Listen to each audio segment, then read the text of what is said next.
Welcome back everyone to the Audacious Money Witch channel where we talk about investing and trading stocks, bonds, and crypto assets around the world. Breaking up is hard, very emotional, there are tears running, pizza flying. It's a day that keeps replaying in your head, especially if you're forced to break up. Listen to me, Walt. You need to control yourself. Calm down, accept the situation, and keep your distance. If you can't manage that, I will get a restraining order.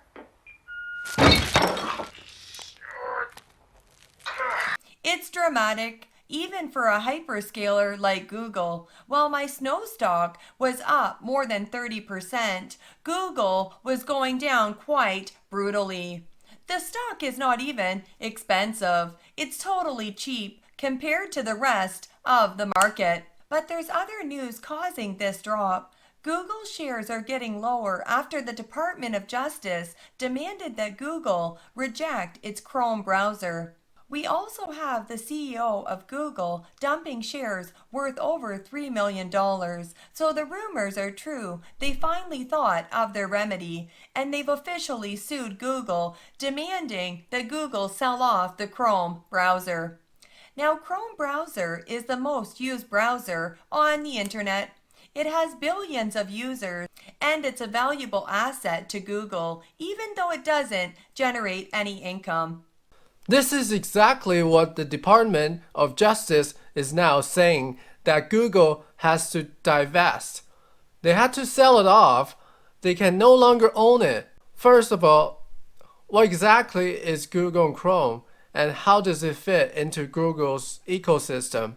It doesn't generate revenue, but how does it indirectly help Google? In the second part, I want to go over my shares of Google, my thoughts about the situation, and how I'm going to determine whether or not I'm buying more or sell my Google stock, and the condition under which I'll make those decisions. So let's jump into the first part. What's the Justice Department exactly doing? And what is Google Chrome browser?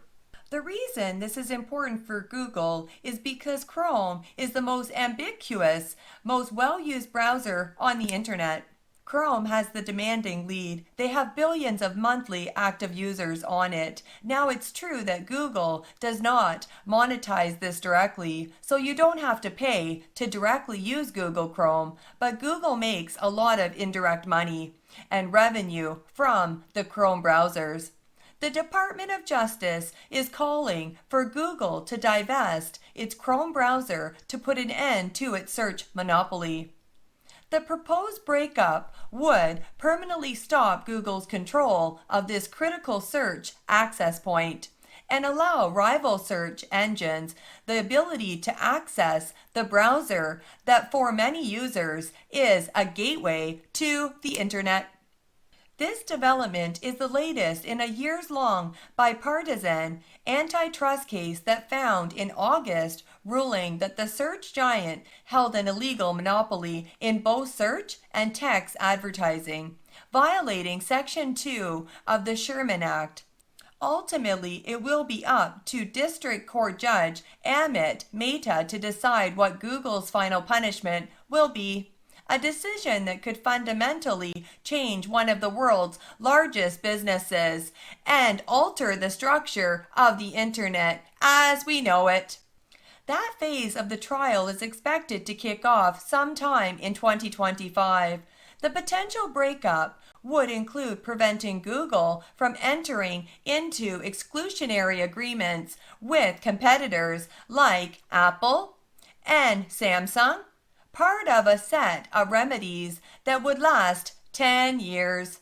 Prosecutors also argue that the company should be prohibited from entering into exclusionary third-party contracts with browsers or phone companies, such as Google's contract with Apple, which is to be the default search engine on all Apple products. Speaking of Apple, consider this for a sec. Every major tech company is trying to create an ecosystem. Apple has the strongest ecosystem and the most vertically integrated product from the App Store to the OS to the hardware to even the custom chips they make. All the apps have to follow their rules so they all look the same, act the same, and have the same social guidance. Everything is so perfect. It's so smooth within the Apple ecosystem. Part of Apple's success is controlling the boundaries that ecosystem and building out that vertical integration, while Google is trying to do the same thing. You have many different products that Google owns, all these separate services, and Google is trying to wrap them into a centralized ecosystem around the internet. And key part of this whole ecosystem is Google Chrome. Consider this: the way we access the internet, and every single product Google has is on their internet. Whether it's YouTube or Google Cloud, whether it's Google Doc or Google Drive, whether it's Gmail or Google Trend, everything around the internet is a huge part of their company, and owning Google Chrome allows them to create this seamless ecosystem experience. The big one here that the Department of Justice doesn't like is that Google Chrome comes defaulted with Google Search, not with Perplexity, not with Search GPT, or any other search engine. This isn't just some non-revenue product that doesn't make any money, that's not really worth anything, but this is a massive part of Google's business. It ties together everything, and there's a lot of potential issues with breaking it up, both for customers and for Google. The first ones for Google is when you break this up and you sell off Google Chrome, it's kind of the worst of both worlds for Google because it doesn't generate any direct revenue, so you're not going to get a high multiple on selling it. Google investors are not going to make a lot of money selling this. It's a singular product in and of itself without the rest of the ecosystem. It's just not worth that much. You could sell it for $15 to $20 billion, which of course is a lot of money, but not for Google. That's not a lot of money for Google.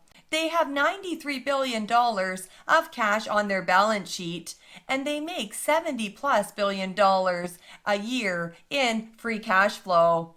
Selling off a critical property and getting 15 to 20 billion is like nothing for them. It's like me selling an extra couple of books on Amazon. Cool, we got some extra cash, but we lost this critical infrastructure of our company to grow in the future. So the trade-off in terms of what they're losing and what they could generate potential sales is not good. So the Department of Justice wants to demand Google to sell something worth way more under Google's ownership than it is under anyone else's ownership. Google can extract way more value out of Chrome than any other company.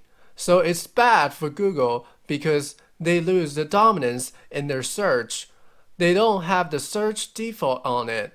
Plus, they can't create an ecosystem where they can get the analytic and the whole view of the internet and what's going on. Also, they can't do things down the road like potentially layer in the artificial intelligence system within Chrome. So along with this sell-off, they have to sell off all the information they have about you.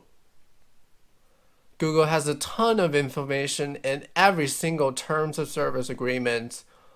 Google said, we are never going to sell this information and we're never going to sell you out and sell it to a different company or a different entity.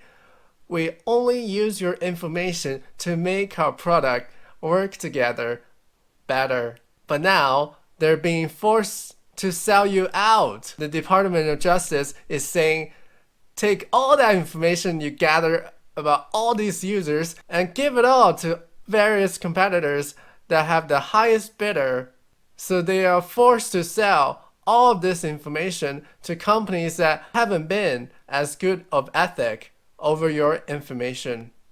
They had to chill their investment in artificial intelligence, perhaps the most important innovation of our time.